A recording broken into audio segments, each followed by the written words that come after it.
Welcome back to our great road trip series powered by Shell V-Power Nitro Plus. Today we are in Arkansas and we're going to explore one of the best driving roads in America, AR-21, better known as the Ozark Scenic Byway. It's going to be an incredible trip as we stop off at some automotive museums before we end up in Little Rock, one of the coolest cities in Arkansas. For this trip, we're actually driving the BMW M4. It's 500 horsepower, no top, paddle shifters, and it's the type of car that Shell V-Power was designed for. So let's hit the road.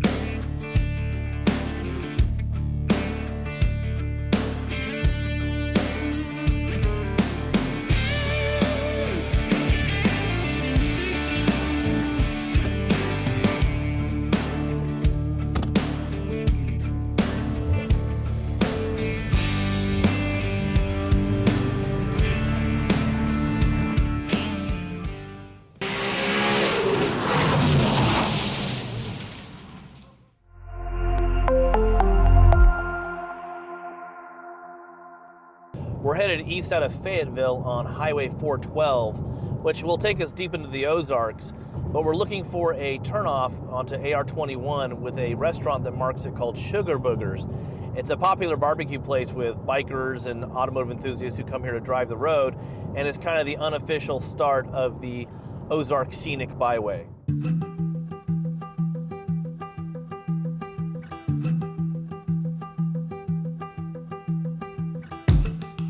To my card, I know what it costs.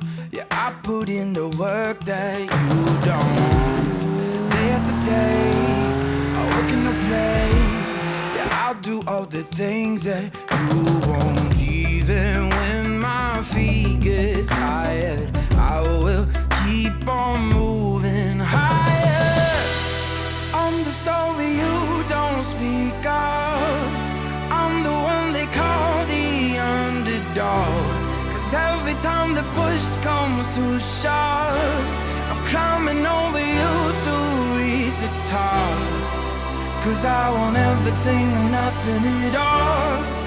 Yeah, I want everything and nothing at all. Cause I want everything and nothing,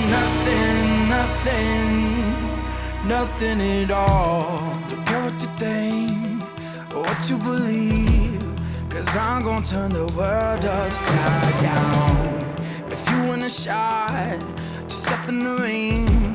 Yeah, I'ma shake your bones like thunder. Even when my feet get tired, I will keep on moving higher. I'm the story you don't speak of. I'm the one they call the underdog. Every time the push comes to shove, I'm climbing over you to reach the top. Cause I want everything and nothing at all.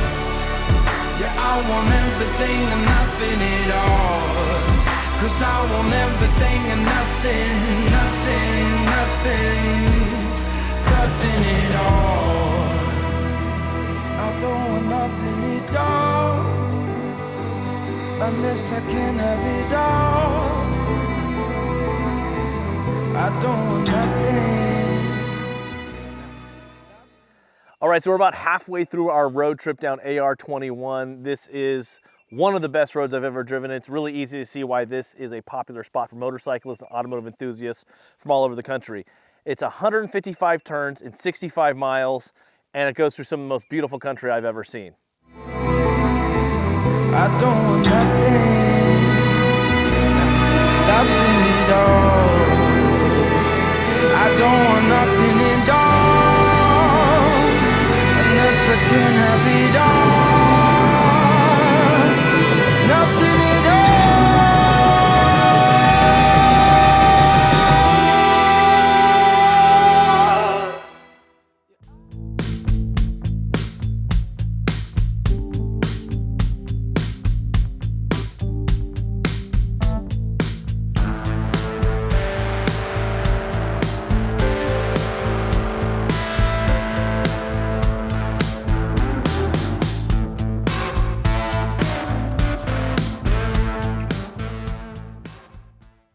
So one of the things I love about these kind of backroads road trip is finding places like this, the Museum of the Automobile, which is just outside of Little Rock. It's also on a great driving road because it's at the top of a mountain.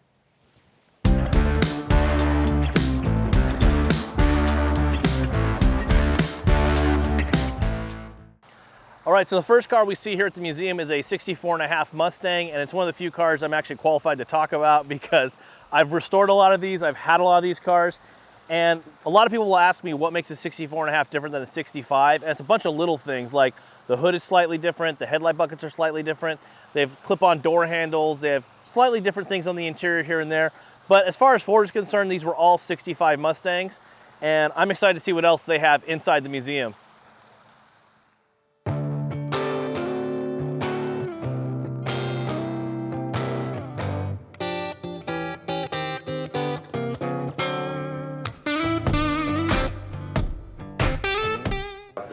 Convertible Lincoln Continental, and that belongs to Mr. Clinton. It Okay. was originally John F. Kennedy's car. Somebody bought it and gave it to Mr. Clinton. Wow. And he's got it here on loan for us. That's super so cool. It's a real fun car. That's really cool. It's a double presidential car.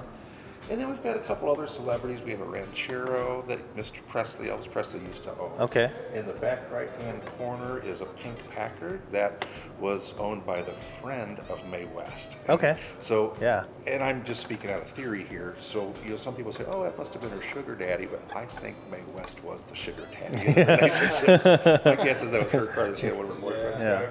But it's a real nice car. That's a really cool, It's nice. And then the far side over there is an olive drab touring car with the black top and the oval windows.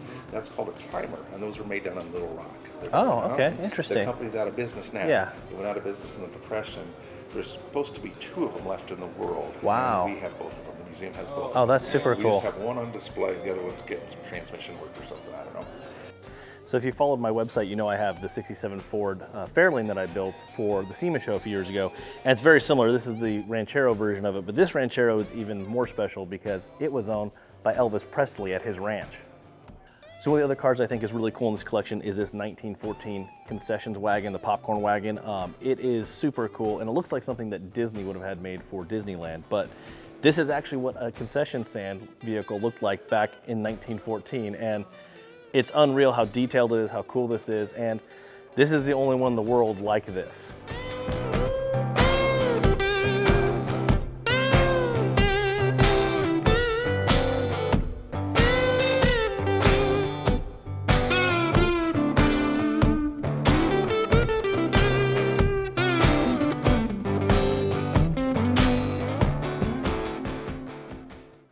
So we just wrapped up here at the Museum of the Automobile. Awesome museum, staff is awesome, cars are great. Really recommend if you're gonna be in the area, come out and check out this museum. It's only like 10 bucks, but we're gonna head to Little Rock now and find a place to crash out for the night.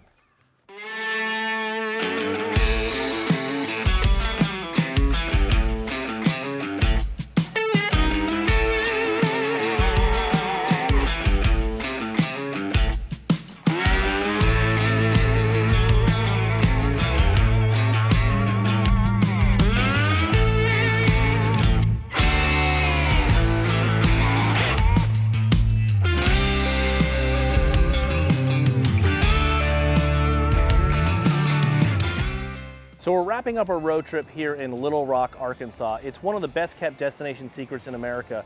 It has an incredible food culture, lots of art, and one of my favorite hotels in the country, the Capitol Hotel. While I could spend all week driving around the back roads of Arkansas, we have to get back to Texas. I hope you've enjoyed our road trip here, exploring the great state of Arkansas, powered by Shell V-Power Nitro Plus, and I hope it'll encourage you to go out and try your own adventures.